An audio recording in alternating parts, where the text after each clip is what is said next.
देखो भगवान के सामने कभी भी अपशब्द का उपयोग नहीं करना चाहिए।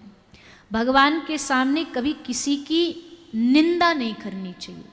मंदिर में खड़े होके कभी किसी की निंदा ना करो। और इसका एकदम उल्टा भी कह रहे हैं, भगवान के सामने खड़े होके किसी की प्रशंसा भी ना करो। किसी का अगर निंदा नहीं करनी तो किसी का सम्मान भी ना करो। क्यों? क्योंकि उस सभा में फिलहाल सबका केंद्र भगवान है, सबसे सम्मानीय वो है, उनके सामने कोई सम्मानीय नहीं है। भगवान के सामने सम्मान भी नहीं होना चाहिए। मंदिर में अब खैर ये व्यवस्था बन गई है, हम तो खुद वो सम्मान प्राप्त करते हैं, तो अब क्या बोलें इस विषय में, हम बोलते भी अच्छे नहीं लगते। मतलब हम कहते नहीं है कि करो, पर अब जैसे जाते हैं पंडित जी लाए पटका डाल दिया, कोई सामान डाल दिया, हाँ प्रसादी रूप में कोई दे रहा है बड़ा अच्छा है, पर मंदिर में ठाकुर जी के सामने किसी का सम्मान नहीं होना चाहिए। किसी कोई सम्मानीय व्यक्ति आया भी दरवाजे पे जाओ, उनका सम्मान वहाँ से करके माला पहना दो, पटका पहना दो, जो आरती पूजा करनी है कर लो, पर ठाकुर जी के सामने तो भैया ठाकुर जी सबसे महान है। भगवान के सामने निंदा नहीं, भगवान के सामने किसी की स्तुति नहीं। भगवान के सामने खड़े होकर किसी की स्तुति नहीं कर सकते। इंसान की, भगवान की स्तुतियाँ गाओ, उनकी प्रशंसा करो। अपशब्द का उपयोग नहीं कर सकते भगवान के सामने। बड़ी मर्यादा रखनी चाहिए, पर कुछ लोग भूल जाते हैं मर्यादा रखना। मंदिर की बड़ी मर्यादा है। भगवान के मंदिर में किसी के पाँव नहीं छूने चाहिए, मंदिर में किसी के चरण नहीं छूने चाहिए। कोई ऐसा साधु मिल भी गया, वैष्णव मिल भी गया, जिनको हम जानते हैं अच्छा वैष्णव है, अच्छा भक्त है, मानसिक प्रणाम कर लो, मानसिक मन से प्रणाम कर लो, और फिर जब दर्शन करके वो मंदिर से बाहर निकले तब फिर दंडवत प्रणाम कर लो, क्षमा मांग लो कि वहाँ मंदिर में अंदर ना कर पाए। भगवान के सामने नहीं। भगवान के सामने कोई जरा सा छोटा मोटा भी कोई नामी आदमी आ गया, सेलिब्रिटी आ गया, तो भूल जाएंगे भगवान कौन। भगवान अब तो भाई इन्हीं के संग फोटो खींचनी है, अब तो इन्हीं के संग सेल्फी लेनी है, तो आपने तो भगवान का दर्जा नीचा कर दिया ना। तो भैया जाओ, आजकल तो देखो इतना तीर्थों में लोग जा रहे हैं, बड़ी अच्छी बात है। अभी केदार बद्री, पहले तो केदार बद्री वो जाते थे जिनको घर वाले कह देना कि अब तुम्हारी घर से छुट्टी, वापस ना भी लौटो तो भी चलेगा क्योंकि यात्रा ही इतनी कठिन थी। वो जब वहाँ जाते थे तो यही सोच के जाते थे, बोले अब टाटा बाय बाय लास्ट कर लेते, पता नहीं आए ना आए। पर अब तो सुविधा ऐसी हो गई, रोड बन गए, चार्टर्ड आ गए, चॉपर आ गए, उससे चले जाओ, तो अब आसानी तो है, आसानी में पहुंच जाते हैं। अब पहुंच करके फिर वहाँ हम किसी की श्रद्धा पे प्रश्न नहीं उठा रहे, पर बहुत चीज़ है जो हमें खुद समझनी चाहिए, सुधार करना चाहिए। केदारनाथ न चल पाओ तो भैया न जाओ, किसी जीव को परेशान करके उन पे लद के जा कर के क्या लाभ है। क्या भगवान महादेव यहाँ आपकी पूजा स्वीकार नहीं करेंगे? अवश्य करेंगे। कितनी पीड़ा, कितना कष्ट उन जीवों को होता है। जितनी सामर्थ्य उतनी करो, ठाकुर जी तो उसी में प्रसन्न हैं, उसी में आनंदित हैं। जबरदस्ती नहीं है किसी चीज की, पर कोई भी चीज जो भगवान को न प्रिय हो वो ना करो। हम कई बार कहते, वैसे हम पशुपतिनाथ को भजते हैं, वैसे वहां जाकर के पशुओं को कष्ट देते हैं। पशुपतिनाथ कैसे प्रसन्न होंगे? कितने जीव वहाँ इसी कारण मर जाते हैं। दिन भर उनको ऊपर चढ़ाओ पहाड़ में, फिर नीचे उतारो, फिर चढ़ाओ। तर्क देने वाले तो बहुत देते, बोले भैया इनकी जीविका चल रही है, इनका घर परिवार चल, और भी बहुत तरीके हैं जीविका चलाने के, पर किसी मूक प्राणी को क्यों कष्ट देना।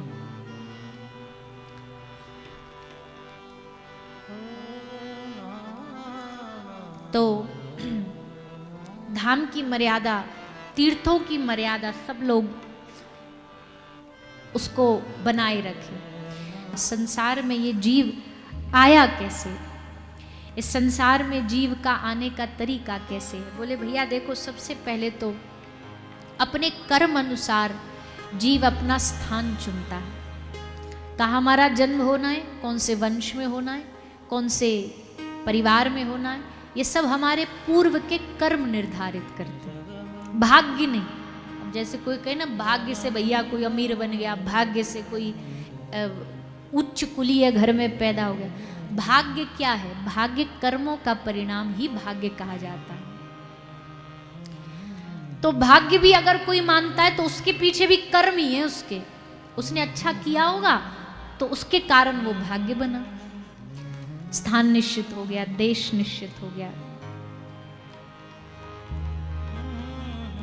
भारत देश में जन्म मिल गया। इतने देश हैं दुनिया में, इतने देश हैं, और ठाकुर जी कृपा से 30-40 देश तो हमने भी भागवत जी को लेकर के देखा है, घूमा है, वहाँ के व्यवस्थाओं को देखा है, वहाँ के संस्कृति कल्चर को देखा है। पर भैया इन सब को देख करके इतना तो हम कह सकते हैं, दुनिया में सब देश बहुत महान हैं, बहुत अच्छी अच्छी टेक्नोलॉजी हमसे ज़्यादा हैं, ज़्यादा अच्छी चीज़ है, लेकिन जो रस और जो जीने का आनंद इस देश में है, अपनी भारत भूमि में है, ऐसा रस और ऐसी संस्कृति पूरे विश्व में आपको कहीं देखने को नहीं मिलेगी। यहाँ जीने का रस अलग है, यहाँ जीने का आनंद अलग है।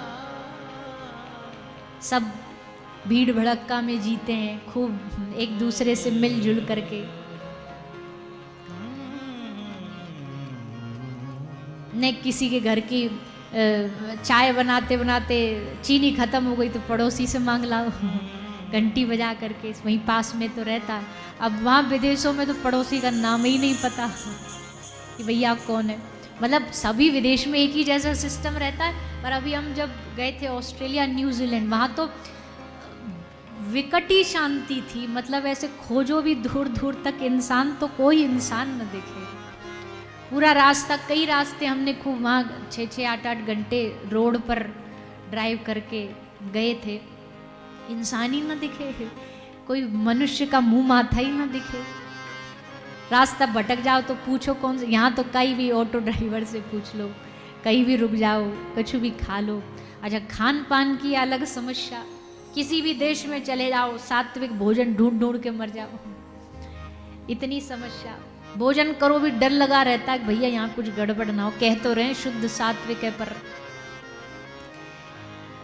पर अपने देश में फिर भी बहुत भगवान की कृपा है, बहुत कुछ अभी संभला हुआ है और संभालना भी है भैया आगे के लिए, आगे भविष्य के लिए। अपने बच्चों को ऐसा देश, ऐसा राष्ट्र दे के जाना है जो खुशहाल हो, जो आनंद में हो, जो प्रेम में हो। और वो तभी होगा जब हम अपनी संस्कृति का निर्वाण करेंगे, अपनी वेशभूषा का, अपने खान पान को बचा करके रखेंगे, अपने संस्कारों को बचा करके रखेंगे। तो भगवान की कृपा हुई कि हमको मानव तन दिया, और मानव तन भी कहाँ दिया? मानव तन दिया, और भारत जैसा वतन दिया, भारत जैसा राष्ट्र दिया, देश दिया। उसमें भी कोई भक्त परिवार मिल गया जीवन में तो ये समझो पूर्व का और अच्छा कर्म हो गया कि ठाकुर जी ने आपको कोई ऐसा परिवार दिया जहाँ भक्ति होती हो। तो वो कर्म के अनुसार जीव जन्म लेता है, माँ के गर्भ में आता है, माँ के गर्भ में आकर के 9 महीना उस अंधकूप में रह के जीता। इस संसार में अगर कोई पूछे नर्क कहाँ है, तो जीवन का सबसे कष्टमय समय, जीवन का सबसे दुखमय समय जो इंसान का बीतता वो गर्भ में बीतता। 9 महीना जो गर्भ में जीव रहता है उससे ज़्यादा उसको जीवन में इतने कष्ट नहीं है जितने गर्भ में कष्ट है। और दिक्कत यह है कि वहाँ तो कुछ सुनने वाला भी नहीं, कोई तुम्हारा दुख बांटने वाला भी नहीं है। रोते रहो, चीखते रहो, चिल्लाते रहो। घर वाले खुशियाँ मना रहे हैं कि भैया घर में कुल दीपक वंशज पैदा होने वाला, उससे पूछो गर्भ के बालक पर क्या बीत रही है। और ये कोई किसी दूसरे का अनुभव थोड़ी है, हम यहाँ जितने बैठे सब इसका अनुभव कर चुके हैं पर भूल गए हैं, अभी स्मरण में नहीं है। गर्भ में बड़ा कष्ट जीव सहन करता है, खूब कष्ट सहन करता है, रोता है, भगवान को याद करता है, पुकारता है, नाथ बचा लो, मेरी रक्षा कर लो, मुझे यहाँ से बाहर निकाल दो, एक बार मौका दे दो, एक बार अवसर दे दो। और भगवान कृपा करते हैं, जीव पर। 9 महीने क्या क्या होता है, पहले महीने दूसरे महीने सब वर्णन भागवत जी में किया, और फिर अंत में 9वें महीने में जीव गर्भ से बाहर आता है। गर्भ से बाहर आकर के उसे संसार दिखाई देता। अभी तक संसार का इतना कुछ ज्ञान नहीं है, अभी संसार के बारे में कुछ पता नहीं। आंखें बंद, मुट्ठी बंद, मुंह बंद। धीरे धीरे धीरे फिर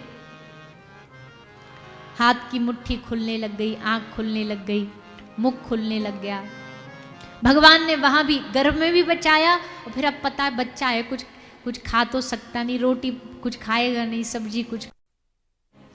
तो ध्यान रखने के लिए क्या किया, माँ के स्तनों से दूध दे दिया कि ये भूखा ना मरे, इसकी रक्षा हो। आप कहते हो भगवान हम पर कृपा नहीं, अरे देखो ठाकुर जी कैसे कदम कदम पर पे हिसाब रखते हैं, कैसे इसको गर्भ में जीवित रखना है, कैसे इसको गर्भ से बाहर आकर के कैसे हमें इसका पेट भरना है। आंख खुली, थोड़ा और बड़ा हुआ,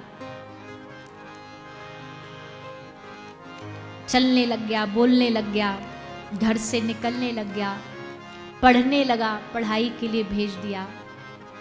पढ़ते पढ़ते अब तक दिमाग में कोई विषय नहीं था, पर अब धीरे धीरे मन में विषय आ गया। बोले भैया पैसा कमाना है, धन कमाना है।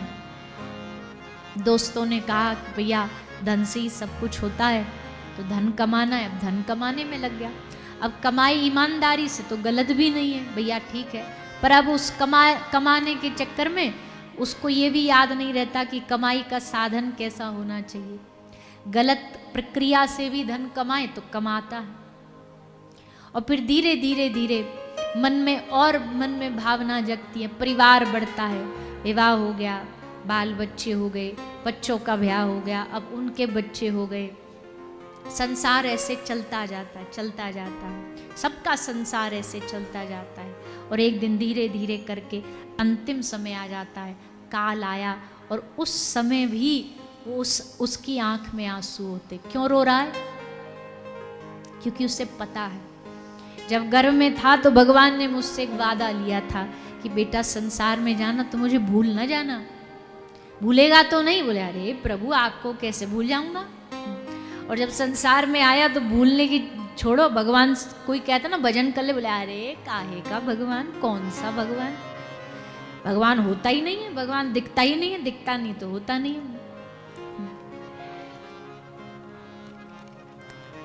किसी ने सच कहा कि जब आदमी अभिमान में अंधा होता है ना तो भगवान को कहता मुझे ना बताओ मुझे क्या करना है, हे भगवान मुझे ना बताओ मुझे क्या करना है।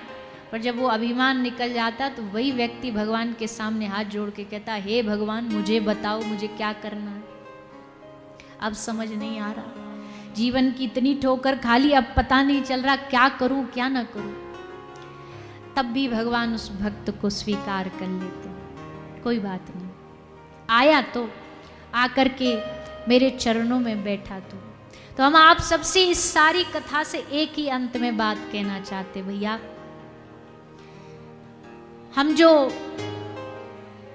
मन में बहुत सारी भगवान से शिकायतें लेके जीते हैं कि काश भगवान ये अच्छा कर देते, ये घर हमें अच्छा नहीं दिया, हमें ये पार्टनर अच्छा नहीं दिया, हमें ये अच्छा नहीं दिया, हमें वो अच्छा नहीं दिया। संसार में सबको अच्छा मिल जाए ये जरूरी नहीं है, पर ये ध्यान रखना जो दिया है ठाकुर जी ने हमारे अच्छे के लिए दिया है। अगर उसने कुछ कमी छोड़ी है तो क्या उसके हम पर कृपा कम है? आज भी इसी पल इसी क्षण आज भी हमें वो एग्जैक्ट नंबर याद नहीं आ रहा, पर विज्ञान की जो रिसर्च है साइंस की, हर रोज मिलियंस ऑफ मिलियन लोग मरते हैं और इतने ही लोग जिंदा होते हैं। कोई बिना आँख के जिंदा हो रहा है, किसी के शरीर में कोई परेशानी है, कोई किसी रोग से ग्रस्त है। कहीं 1000 लोग दिखे ना आपको एक साथ तो समझो 1000 लोगों का मतलब 1000 प्रकार की कहानियां उनके संग चल रही हैं उनके जीवन। आप अपना ही लगा लो, यहाँ हम जितने लोग बैठे सबकी अलग अलग कहानी होगी, सबकी अलग अलग दुविधा होगी, सबकी अलग अलग दुख होंगे, सबके अलग अलग सुख होंगे, पर इन सब में एक बात कॉमन है कि हम सब पर चाहे कुछ भी कमी हो, पर कॉमन ये कि हम सब पर ठाकुर जी की कृपा बहुत ज़्यादा है। कमी से ज़्यादा भगवान की कृपा है, आशीर्वाद ज़्यादा बड़ा है भगवान का अभाव से ज़्यादा। देखो, कान से भगवान की कथा अंदर जा रही है, आँख से भागवत जी का, ठाकुर जी का दर्शन कर पा रहे हो, हाथ से ताली भी बजा पा रहे हो, बीच में भजन कीर्तन हुआ तो पाँव से नाच भी पा रहे हो। ये कृपा क्या कम है ठाकुर जी की?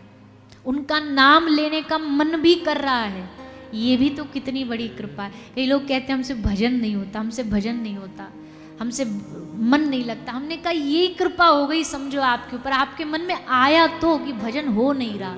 लोगों के मन में तो ये आता ही नहीं कि हमसे भजन नहीं हो रहा, उनकी इच्छा ही नहीं है कि ये कुछ करने की। आप कम से कम एक स्टेप इस पर तो आ गए, अब आपको एहसास तो हो रहा है कि भजन हो नहीं रहा हमसे। ये तो दुनिया में इतने लोग हैं, मस्त हैं अपने जीवन में, कुछ याद ही नहीं है कि कोई भक्ति भी होती है, भजन भी होता, भगवान को भी याद करना पड़ता। आप इतना तो आ गए, भगवान की और कृपा हो जाए, और कृपा हो जाए कि फिर मन में और उनको पाने की इच्छा हो। और भगवान तो कहते तू एक कदम बढ़ा और तू एक कदम रखेगा मैं 1000 कदम रखूंगा।